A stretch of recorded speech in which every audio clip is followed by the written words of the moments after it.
ตัวใหญ่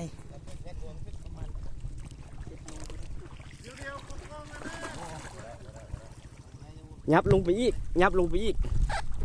มันอยู่ตื่นโพดนี่นะพุทธะก็ลงไปอีกซาก้มหน่อยซาก้มหน่อยจะใส่อินยานลงเบ็ดเอาปลาใหญ่เนาะปลาใหญ่กินเบ็ดมื้อนี้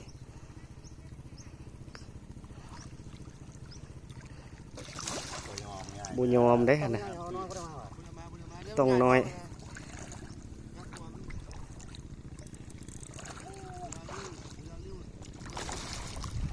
ลุ้นนำกันเนาะตอนนี้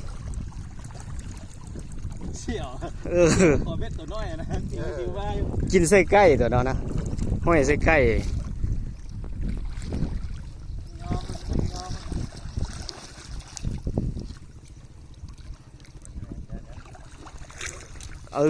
เรียบร้อยป่ะนี่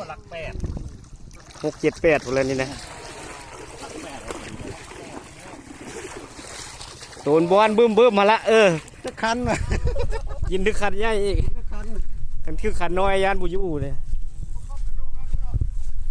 ใส่ใหญ่นะตัวนี้